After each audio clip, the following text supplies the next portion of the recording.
Morning, Tommy. How are you? Good. Tommy, no salon fired. Okay. He's the best, Tommy. This guy right here, the best. How about that?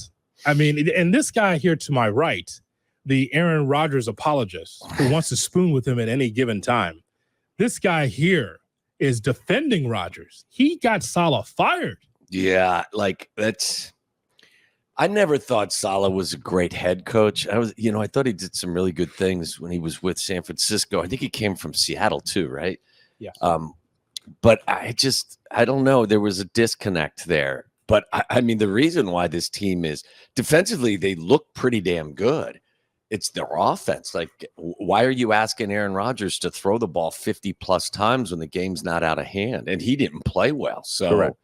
I think the culpability is more in the offensive side of the building than the defensive side of the building. But there's got to be more, Tommy and Jonathan, to what went down. First of all, he gets fired by Woody Johnson 5 minutes after people in the building are, I think he's demoting Nathaniel Hackett. Not firing him, demoting him from play calling. And Woody Johnson, get him up to my office right now. You're done. And wishes him well, and then has security escort him from the building. Won't even let him say goodbye to people. Yeah, I to mean, his team. I don't know how. Look, the head of security is always very close to the head coach. You see John Tarpey wherever Matt Eberflus is. So that's correct. That is the bald-headed gentleman with a goatee. He's a great dude. I've known him for decades. But the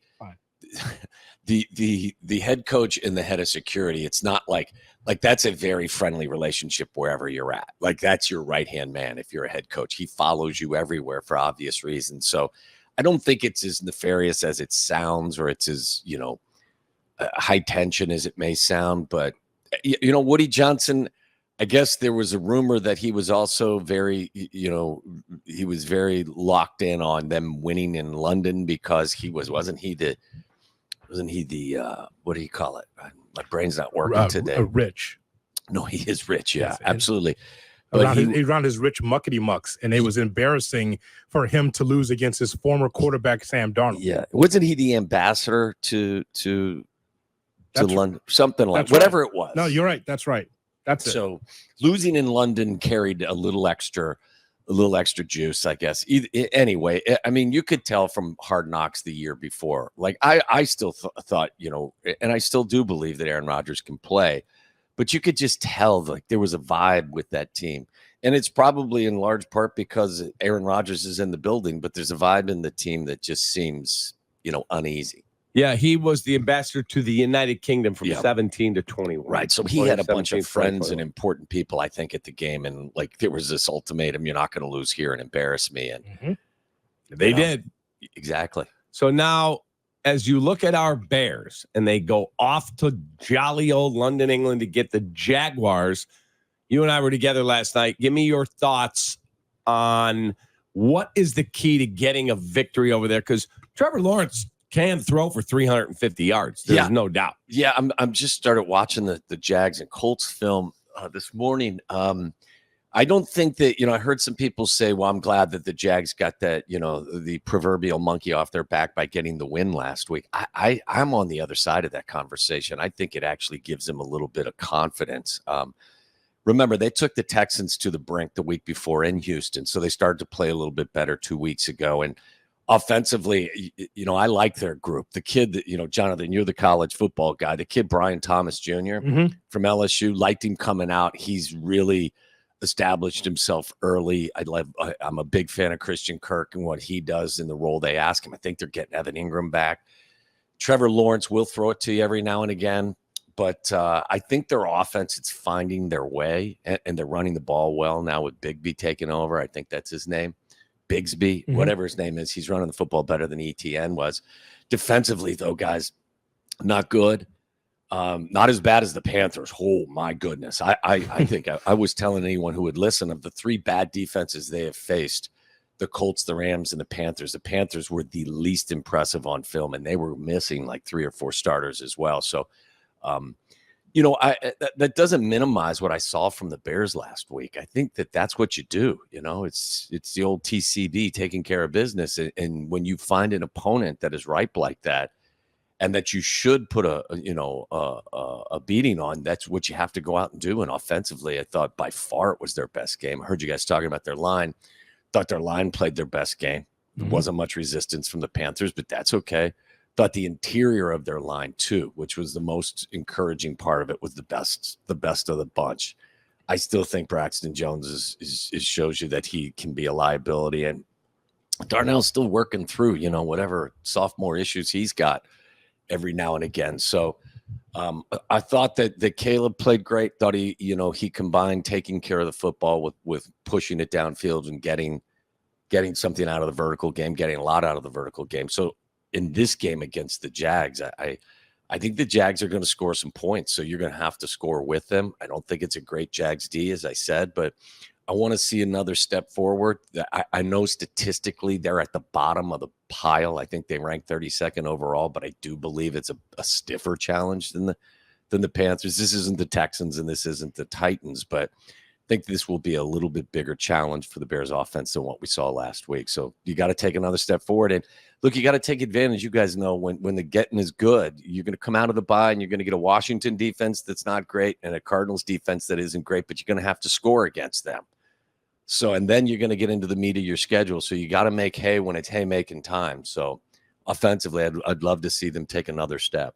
Tommy, we don't have any audio, but we've been reading quotes from the UK as Eberflus spoke, also Kevin Warren spoke, and Ryan Poles spoke. But as far as the stadium, we'll circle back to our stadium conversation. Kevin Warren continues to be steadfast on trying to build a stadium on the lakefront. And it's just baffling to me. I am bumfuzzled that he continues to think about trying to build on the lakefront when you've got this property in Arlington Heights. It's right there. Yeah, don't you want Bearstown? Well said. His quote, Tommy, was that the benefits of being in the city of Chicago, and he hopes to break ground in 2025, outweigh the 326 acres in Arlington Heights. In what way? You How? just have access to the downtown area. I mean, I guess being on the lakefront, the museum campus. Yeah, he still expects to break ground next year. I've always felt like you guys that the best option was Arlington Heights, but I've also told you guys all the time that there is an obsession with getting this done on the lakefront. And I don't know that as you can tell, I don't think that they're willing to let go of that dream. I'm with you guys. I can envision a paradise in Arlington Heights. I drive by that property every now and again, and it is vast. Obviously, it's huge, and just the potential that it holds. I don't think that unless they come in and decide that they want to take on a significantly larger portion of the cost, the Bears that is, I don't think the deal ever gets done downtown. I just think it's too big of an ask at this time with all of the other issues going on in the city and the state that I don't know that Kevin Warren's dream's going to come true downtown unless they adjust what they're willing to take on in terms of the financial responsibility. See, Kap, as a politician in this spot, I know that he's not a politician, Warren, but the whole thing is you have to middle it. Yeah. I mean, if you want to appease Mayor Johnson and you want to appease Arlington Heights, you can't say definitively, you know what, we're going to try to get this done on the lakefront, because when it doesn't happen and it blows up in your face, then what's up with you and your status? You know what I'm saying? Like, because he's only one track minded when it comes to the stadium deal. I think, Jonathan, and again, this is repetitive for me because I know I've said this to you guys a bunch. I think he is absolutely shocked with the lack of continuity that exists and willingness to work together that exists between the city and state politicians. Because I think if you ask him, going back to when Minneapolis and the state of Minnesota got together to put that beautiful stadium together, they were on the same page. You guys know this better than I. I didn't get here till 89. You guys have lived here your entire life. When was the last time the city and the state actually worked together? Way before that. Yeah. So Big Jim Thompson. I don't think that maybe. I think he's more than surprised that there isn't this willingness to kind of get this project done together. And guys, like, even if you got the state involved, then, you know, again, you guys would know this better than me. You got friends of the park and all kinds of other things and hoops to jump through. And Kevin's always talked about, and I appreciate his dream. He's always talked about sooner rather than later, because the longer you put this off, the cost goes up dramatically. And you think they're going to put shovels in the ground in 2025? Boy, that seems like a huge long shot if you're looking to do it downtown. I do not. I'll be surprised. Here's your choices. Here's Paradise, something that you own. You do whatever you want to do with your property. Stay at the lakefront. Don't touch that column, you a-hole. I mean, seriously. Yeah. That's what you want. Whoa, you can't dig there. Why not? It's not your property. So you rather have that? I'm a friend of the parks. Well, and the concept of it's going to create jobs. Like Arlington Heights is in Cook County last time I checked. That's correct. So like if you're going to create jobs downtown, that's great. If you create jobs in Arlington Heights, that's also great.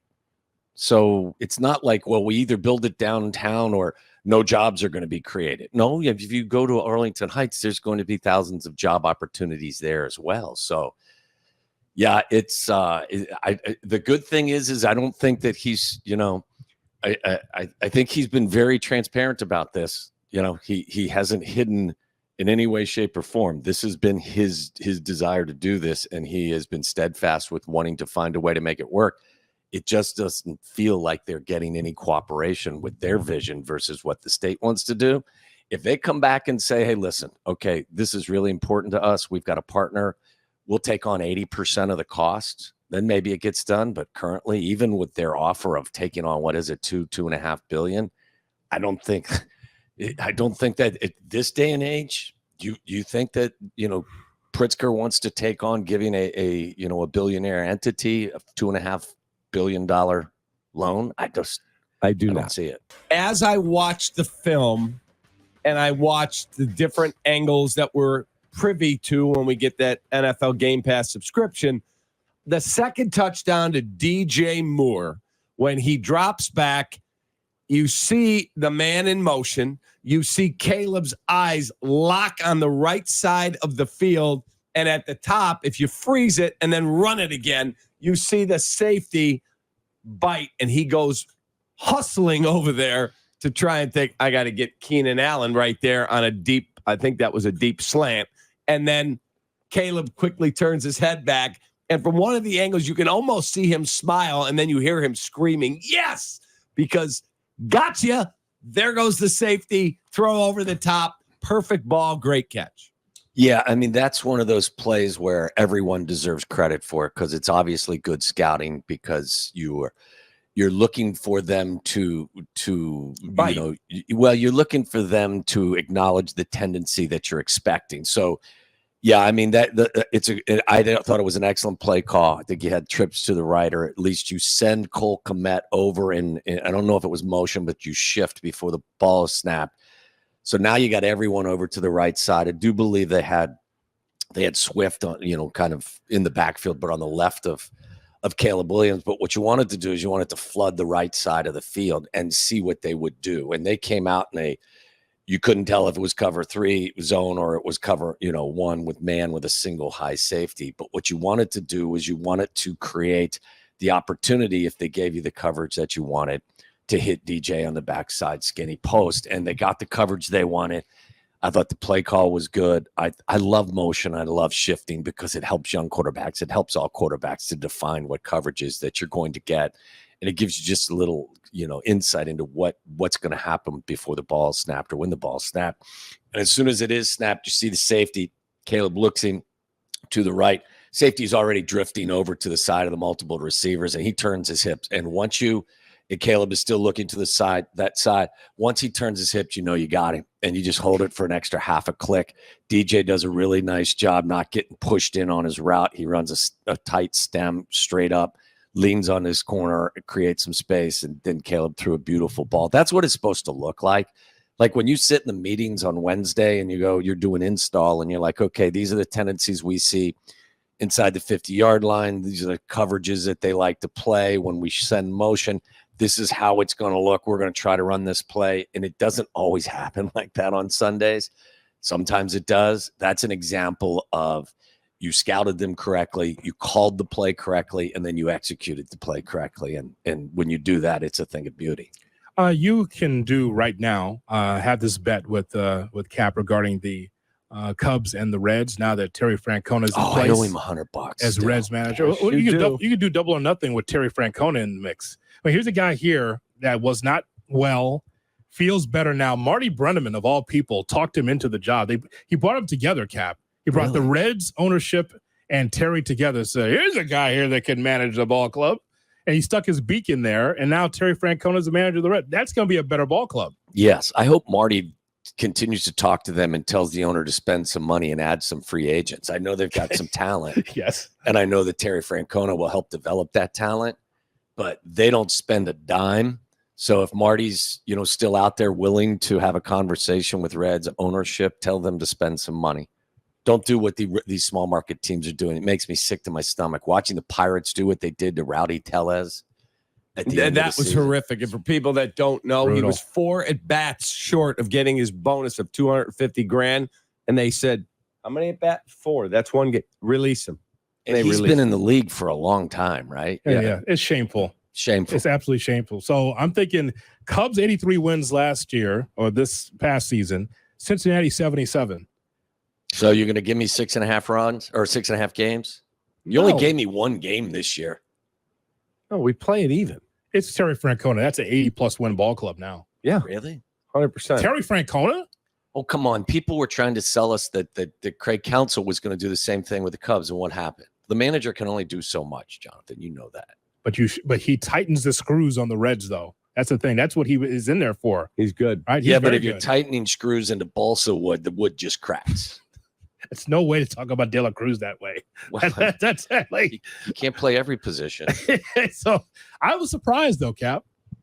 I was too, but he took it. Yeah. So my question for you, Tommy, are we betting another 100? Yeah, sure. Why not? Okay. And then just bring me the 100 next time I know. see it. I should have given it to you last night. I had it too. I never have cash, and I had cash on me. I completely forgot. We'll get it done. Double or nothing. I like it. That's it. Hey, have a great day, man. You guys.